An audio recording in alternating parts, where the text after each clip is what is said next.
ஏமா பார்வதி, என்னம்மா நீ இப்படி நடிக்கிற? உன்னை வந்து சினிமா உலகம் கண்டுக்காமல் இருக்குதே.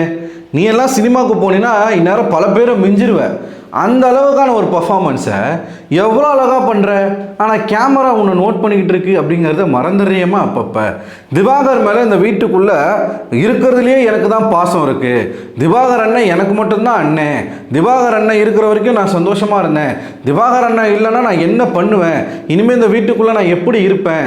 யாருமே எனக்கு இருக்க மாட்டாங்க, யாருமே எனக்கு துணை இல்லை, அப்படி இப்படின்னு பார்வதி வந்து பேசின பேச்செல்லாம் கேட்டு நானே கொஞ்ச நேரத்தில் உருகி போயிட்டேன்.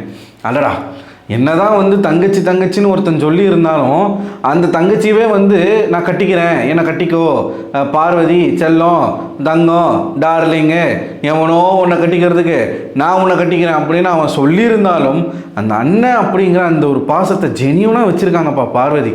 இந்த மதுரைக்காரனா மதுரைக்காரன் தான்டா அப்படின்ற மாதிரி நம்மளே கொஞ்சம் ஃபயர் விட்டா பார்த்தா அப்போ தான் ஒரு சீனை நோட் பண்ணுறேன்.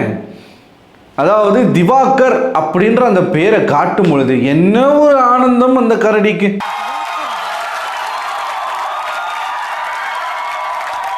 யார் இந்த வீட்டை விட்டு வெளியில் போவாங்க அப்படின்னு கேட்கும் பொழுது கூட பார்வதி வாயில இருந்து வந்த பெயர் திவாகர். திவாகர் கூட எதுக்காக சம்பந்தமே இல்லாமல் பார்வதி ஒரு கூட்டை வைக்கணும்? இன்னைக்கு திவாகர் போகும்போது எதுக்காக அவ்வளவு சந்தோஷப்படணும்? இது எல்லாமே பார்வதியினுடைய ஒரு பக்கா ஸ்கெட்சு அப்படிங்கிறது இன்னைக்கு அப்பட்டமாக தெரியுது. ஓகேவா? ஸோ இன்றைக்கான எபிசோடை பொறுத்த வரைக்கும் போரிங்கான எபிசோட். நேற்று நல்லா இருந்துச்சு. நேற்று அவர் கேட்ட விஷயங்கள் வந்து நமக்கு பார்க்குறதுக்கு ரொம்ப ரொம்ப சுவாரஸ்யமாக இருந்தது. பட் இன்றைக்கி அந்த ப்ரஷ் மேட்ரை கேட்டிருக்கலாம், பிரஜின் சாண்ட்ராவை கேட்டிருக்கலாம். அதெல்லாம் எதுவுமே கேட்காம நேரடியாக வந்து அவர் திவாகர் அட்டாக் பண்ணுற மோடில் தான் இன்றைக்கி இருந்தார். ஆக்சுவலாக சேனலினுடைய ஒரு நோக்கம் என்ன அப்படின்னு பார்த்தீங்கன்னா, போகும்போது திவாகர் மேலே ஒரு கெட்ட பேர் இருக்கக்கூடாது அப்படிங்கிறதுக்காக அவரை ரொம்ப அடித்து அவமானப்படுத்தி அனுப்புகிற மாதிரி ஒரு சீனை போட்டானுங்க. நல்லா அந்த சீன்லாம் வந்து வெளியில் வேகாது. எப்படி இருந்தாலும் வெளியில் வந்துட்டு உங்களை பற்றியே காரி துப்ப தான் போகிறான். அது ஒரு பக்கம் நடக்க தான் போகுது. ஸோ திவாகர் நான் கூட ஃபர்ஸ்ட் ப்ரோமோ பார்த்து பரவாயில்லையே திவாகர் வச்சு செய்கிறாங்களே அப்படின்னு சொல்லிட்டு நானும் நினச்சேன். ராஜாங்கம் டாஸ்கில் திவாகர் பண்ண அந்த ஒரு கேமை கெடுத்த ஒரு சம்பவம். இவர் வந்து யம தர்மராஜான்னு சொல்ல, அவன் வந்து கரிச்சட்டி தீஞ்சவாயா அப்படின்னு சொல்ல, அந்த ஒரு வார்த்தை எப்படி வெளியில் வந்து ஒரு மேனிப்புலேஷன் ஆச்சு அப்படிங்கிறது நமக்கு நல்லாவே தெரியும். இந்த மாதிரி சம்பவங்கள் நடக்கும் பொழுது என்ன பண்ணுறாங்க அப்படின்னு பார்த்தீங்கன்னா, அரோரா அவர்கள் அமைச்சரே அப்படி கூற வேண்டாம் அப்படின்னு சொல்கிறாங்க. அமைதியாக இருக்கவும் தான் சொல்கிறாங்க. ஆனால் அரோராவும் அப்படின்ற ஒரு வார்த்தையை சொல்லியிருப்பாங்க. அமைச்சரே அப்படி சொல்லாதீங்க அப்படின்ற மாதிரி அந்த ஒரு டோனில் வந்து அவங்க சொல்லியிருப்பாங்க. உடனே இந்த சனத்தவளைக்கு வந்து நான் சொன்னல அடிக்கடி சுடுதண்ணியில் தூக்கி போட்ட மாதிரி அப்படியே குதிப்பான். அந்த மாதிரி குதிச்சு எனக்கு தெரியும், நீ வாய மூடு, அவன் என்னை எவ்வளோலாம் சொல்லிக்கிட்டு இருக்கான், நீ என்ன அதெல்லாம் கேட்டியா, நீ வாய மூடு அப்படின்னு இளவரசியை பார்த்து கத்திட்டு போயிட்டா. அப்படி போன பிறகு இதை வந்து இவங்க ஒரு பஞ்சாயத்து தலைவர்னு இவங்களை பஞ்சாயத்து பண்ண வச்சா, நீங்கள் வந்து உங்கள் உடம்புல ஏறத்தம் தானே ஓடுது. நீ வந்து நம்மளுடைய அமைச்சரை ஒருத்தர் கிண்டல் பண்ணும்போது நீ அவங்களளவா கேட்டிருக்கணும், நம்ம அமைச்சரை நீ எப்படி கேட்பாய் அப்படி இப்படின்னு பேசி கடைசியில் திவாகரை வந்து சாரி கேட்க சொன்னாங்க. என்னதான் இருந்தாலும் நீங்கள் வந்து ஒரு இளவரசியை அத்தனை பேர் முன்னாடி அவமதிச்சது தப்பு, மன்னிப்பு கேளுங்க அப்படின்னு சொல்லும்பொழுது தான் நம்ம சனத்தவளிக்கு கோவம் வந்து தூக்கி எல்லாத்தையும் எரிஞ்சு போட்டு ட்ரெஸ் எல்லாம் மாற்றிடுவார். அந்த டைம்லேயே அந்த ஒரு விஷயம் வந்து இன்னைக்கு வருது, பேசாக வருது. அப்போ வந்து அரோரா வந்து சொல்கிறாரு, நம்ம வாட்டர்மெலன் ஸ்டார் அவர்கள் வந்து சொல்கிறாங்க, எதிர்நாட்டோட வந்து கூட்டு வச்சுருந்தாங்க சார்.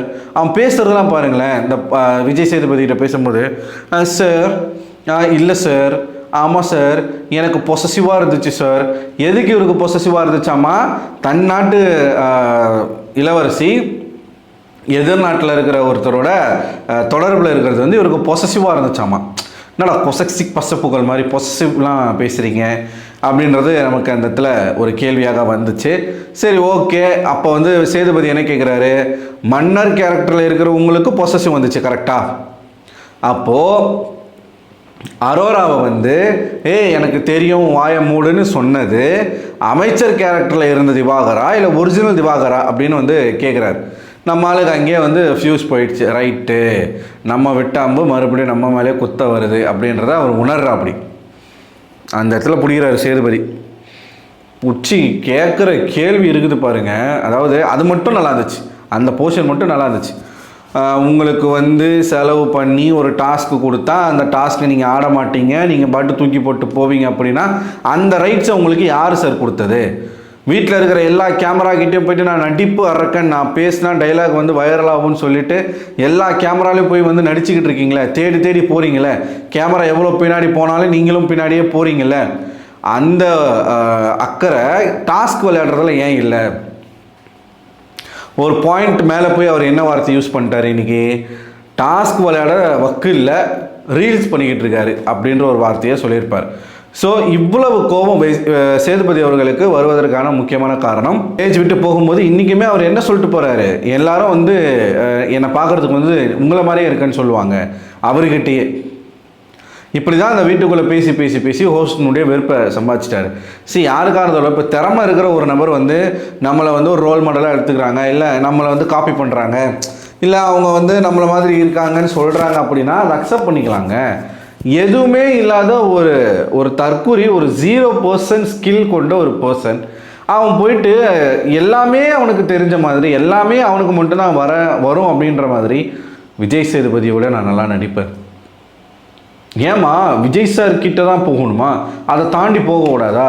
கடவுள் எப்போ யாருக்கு என்ன கொடுப்பானே தெரியாதுமா, அதெல்லாம் கொடுத்துட்டாருன்னா நிறைய கொடுப்பாரு. இவர் இந்த வெங்காயத்துக்கு கடவுள் வேற நிறையா கொடுக்குறாராமா. ஸோ இது பேசிக்கிட்டே இருக்காரு, போட்டு பொலன்னு பொழகிறாரு. இன்றைக்கி தான் எனக்கு தெரிஞ்சு அவர் வந்து நாமினேஷனில் பல பேரை சேவ் பண்ணார், எல்லாரையும் சேவ் பண்ணார். எனக்கு இதுதாங்க ஷாக்கிங்காக இருக்குது.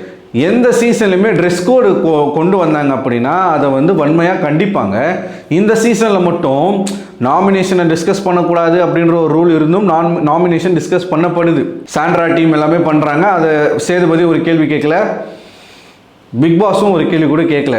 இவங்க பார்வதி இன்னைக்கு வந்து ரெட் ட்ரெஸ்ஸை போட்டுக்கிட்டு அவங்க பேசியிருக்காங்க போல இருக்குது. இந்த மாதிரி அவங்க ஸ்டைலிஸ்ட் வந்து சொன்னாங்களாம், அதாவது காஸ்டியூம் டிசைனர் வந்து சொன்னாங்களாம், ரெட் கலர் ட்ரெஸ் உங்களுக்கு நான் அனுப்புகிறேன் அப்படின்னா நீங்கள் டேஞ்சரில் இருக்கீங்கன்னு அர்த்தம், அதை நீங்கள் புரிஞ்சுக்கோங்கன்னு சொல்லிட்டு இவங்க பேசி வச்சுட்டு தான் வந்தாங்களாமா. அதை சொல்கிறாங்க. சேதுபதி அதை அப்படியே அசால்ட்டாக விட்டார். அதுக்கு அவர் மாற்றி என்ன சொல்கிறார் அப்படின்னா, நாங்கள் உங்களுக்கு ட்ரெஸ்ஸை மாற்றி தான் கொடுப்போம், அந்தந்த வார ட்ரெஸ் உங்களுக்கு கொடுக்க மாட்டோம் அப்படின்னு சொல்லிட்டு அவர் பாட்டு கேஷுவலாக அதை கடந்து போயிட்டார். இது எப்படி ட்ரெஸ் மூலமாக நீங்கள் வெளியில் நடக்கிற விஷயங்கள் உள்ள தூது கொடுப்பீங்களா? அப்போ பார்வதி பிஆர் வச்சுருக்கீங்கன்றது பக்காவாக தெரியுதா? இதெல்லாம் அந்த பிஆருங்க தான் பண்ணுவானுங்க. எதனா செய்தி சொல்லணுன்னா ட்ரெஸ்ஸு மூலமாக சொல்கிறது. முன்னாடியே அதெல்லாம் வந்து சொல்லி கொடுத்துருவாங்க, இந்த கலர்னால் இந்த மேட்ரு, இந்த கலர்னால் இந்த மேட்ரு, நீங்கள் புரிஞ்சுக்கணும், சுதாரிச்சுக்கணும் அப்படின்றத முன்னாடியே கிளாஸ் எடுத்துருவானுங்க. ஸோ அதை பக்காவாக பிளான் பண்ணி நம்ம பார்வதி வந்து ஃபாலோ பண்ணிக்கிட்டு இருக்காங்க. இதை கூட அவர் கேட்காம விட்டது எனக்கு ஏன் அப்படிங்கிறது தெரில. அதுக்கப்புறமா தான் கடைசியில் இந்த நாமினேஷன் ப்ராசஸ் வருதா. இந்த நாமினேஷன் ப்ராசஸில் எல்லாரையும் சேவ் பண்ணிவிட்டு 2 பேரை உட்கார வைக்கிறாரு. ஒன்று கனி, இன்னொன்று திவாகர். அந்த இடத்துல தான் யார் போவாங்கன்ற கேள்விக்கு பாதி பேர் திவாகர் பேர் தான் சொல்கிறாங்க, இன்க்ளூடிங் பார்வதி. அவர் அந்த சீட் எடுத்து காட்டுறாரு. அந்த சீட் எடுத்து காட்டும் பொழுது திவாகர் அப்படிங்கிற பேரை பார்த்த உடனே அந்த வீடியோ நான் இந்த வீடியோவில் அந்த வீடியோவை நான் அட்டாச் பண்ணுறேன். பார்வதியினுடைய ரியாக்ஷனை பாருங்கள். திவாகர் அப்படிங்கிற அந்த பேரை பார்த்தோன்னே எவ்வளவு எக்ஸைட் ஆனாங்கன்றதை பாருங்க. அவ்வளவு எக்ஸைட் ஆன நீ எதுக்காக திவாகரை கட்டி பிடிச்சிட்டு அழணும்? நீ இல்லாமல் நான் இந்த வீட்டுக்குள்ளே என்ன பண்ண போகிறேன்னு எதுக்கு அழணும்? ஓட்டு பிச்சை திவாகரனுடைய ஓட்டு. பார்வதி திவாகரை யூஸ் பண்ணிக்கிட்டு திவாகருடைய ஓட்டை திருடி, பார்வதிக்கு முதல் வாரத்தில் எங்கே இருந்துச்சு ஓட்டு? திவாகர் கூட என்னைக்கு பழக ஆரம்பித்தாங்களோ அப்பத்துலேருந்து கொஞ்சம் கொஞ்சமாக திவாகரோட ஓட்டு பார்வதிக்கு வந்தது. திவாகர் எப்போல்லாம் நாமினேஷன் இல்லையோ அப்போல்லாம் பார்வதிக்கு ஓட்டை வந்து போட்டுகிட்டே இருந்தாங்க அவங்க. ஏன்னா அண்ணன் தங்கச்சி இவங்களை கடைசி வரைக்கும் அனுப்பணும் அப்படின்ற ஒரு முட்டா கூட்டம் தானே அது. ஸோ அதனால் பண்ணாங்க. இப்போது அந்த ஓட்டுக்கு மொத்தமாக தனக்கு வரணும் அப்படிங்கிறதுக்காக மாட்டிக்கினாங்க மேடம். தொக்கா மாட்டிக்கினாங்க, சிரிச்சு ஒரு மாதிரி எக்ஸைட் ஆகி மாட்டிக்கிட்டு உள்ளே போய் அழுவுறது. நீ இல்லாமல் நான் என்னென்ன பண்ண போகிறேன்? என்னம்மா நடிக்கிற? இவ்வளோ நடிப்புலாம் உடம்புக்கு ஆகாதுமா பார்வதி, இவ்வளோ நடிப்புலாம் உடம்புக்கு ஆகாது. ஸோ திவாகர் ரசிகர்கள் வந்து தயவுசெய்து புரிஞ்சுக்கோங்க, பார்வதி நீங்கள் நினைக்கிற மாதிரிலாம் கிடையாது. இன்னைக்கு திவாகர் வெளியில் போகிறதுக்கு முக்கியமான ரீசன் பார்வதியும் தான். ஓகேவா? அவங்க அந்த வீட்டில் இருக்கக்கூடிய எல்லாரையும் யூஸ் பண்ணி கேம் விளையாடணும் அப்படின்னு நினைக்கிறாங்க. நீங்கள் முட்டாள்தனமாக திவாகர் இல்லை, திவாகர் தங்கச்சிக்கு நான் ஓட்டை போடுறேன்னு நீங்கள் பார்வதிக்கு ஓட்டை போட்டுட்டு இருந்தீங்கன்னா உங்களை திருத்த யாராலையும் முடியாது அப்படிங்கிறத நான் இங்கே சொல்லிக்கிறேன். ஸோ இவ்வளோதாங்க இன்றைக்கி வீடியோவில் பெருசாக கண்டென்ட் இல்லை. அண்டு நம்ம சொன்ன மாதிரியே அந்த செலப்ரேஷன் வீடியோ இந்த வீடியோவோட அட்டாச் ஆகி கடைசியில் வரும். ஸோ நீங்கள் பாருங்கள், பார்த்து என்ஜாய் பண்ணுங்கள்.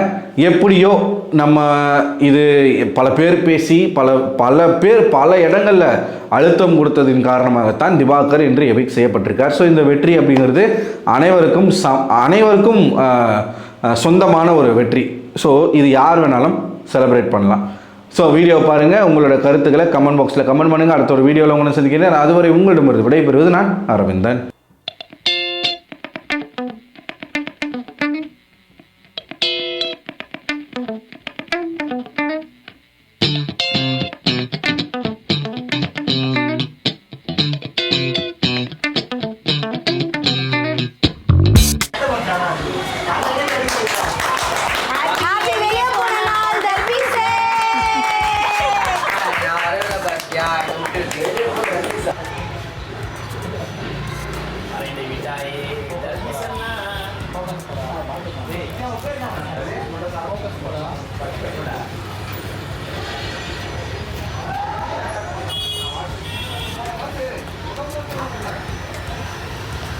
வளர்ந்தாச்சு. ஐயா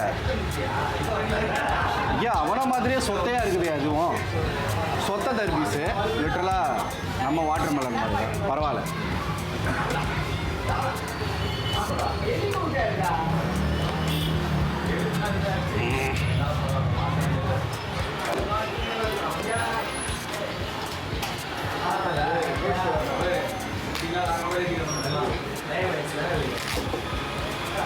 ஓகே தம்பி சக்தி, நீங்களும் வெறி கொண்டு இருக்கிற ஒரு ரசிகர் பிரிவு, உங்கள் பங்குக்கு நீங்கள் விட்டுங்க. இப்போ திவாகர்ன்றது வந்து அவர் ஒரு ஆள், அவர் ஏதோ ஒன்று பண்ணிட்டு போகிறாரு, நம்ம ஏன் அவருக்கு இவ்வளோ பண்ணணுன்ற கேள்வி இருக்கலாம். அது ஏன்னா திவாகர்ன்றது ஒரு ஆள் கிடையாது. அவருடைய அந்த கோமாளித்தனமான விஷயத்தை வந்து சோஷியல் மீடியாலேயும் சரி மக்களும் சரி முட்டாள்தனமாக வந்து நம்ம பெருமைப்படுத்தி பேசுகிறதுனால விளைவு என்னென்னா, நாளைக்கு உண்மையான திறமை இருக்கிற எல்லாருமே வந்து மறைக்கப்படுறாங்க. இப்போவுமே மேக்ஸிமம் மறைஞ்சிட்டாங்க. நாளைக்கு இப்போ உண்மையாகவே திறமை இருக்கவனா என்ன பண்ணுவான்னா, நம்ம இவ்வளோ நாள் திறமையை வச்சு போராடிட்டோம், நம்மளால் வர முடியல, ஒருவேளை இவனை மாரி ஒரு கோமாளித்தனமாக பண்ணி பார்க்கலாம் அப்படின்ற ஒரு தாட்டில் அவனுங்களும் பண்ண ஆரம்பித்தாங்கன்னா, நாளைக்கு தமிழ்நாட்டிலேருந்து இப்போ எவ்வளவோ பேர் போகிறாங்க வெளியே. கேரமாக இருக்கட்டும், கபடியாக இருக்கட்டும், நிறைய விஷயங்களில் திறமையில் வந்து போராடுறாங்க. ஆனால் இந்த மாதிரியான அவங்கள வந்து நம்ம பிரபலப்படுத்துறதை விட இந்த மாதிரி கோமாளி ஆட்களை வந்து நம்ம அதிகமாக மேலே கொண்டு போகிறதால நம்ம இதுலேருந்து போகக்கூடிய அந்த பெரிய பெரிய விஷயங்கள் வந்து நிறைய அப்படியே மறந்துகிட்டே வந்துடுவாங்க. ஸோ அதனால் வந்து போன வாட்டி பிக் பாஸில் வந்து ரெட் கார்டு கொடுக்கும்போது நம்ம எல்லாமே கோவப்பட்டோம், பிக் பாஸ் மேலே கோவப்பட்டோம். ஏன்னா அது வந்து ஒரு அன்ஃபேர் எவிக்ஷனு. ஆனால் இந்த வாட்டி இவ்வளோ நாள் கொடுக்காமன்றது தான் என்னோடய கோபம். அவனை ஃபஸ்ட்டு நாளுமே வெளியே தெத்திருக்கணும், இப்போ தெத்திட்டாங்க, இருந்தாலும் பரவாயில்ல. ஸோ என்னுடைய ஒரு குத்து தர்பீஸுக்கு. தர்பீஸ் பொழக்கப்பட்டார்.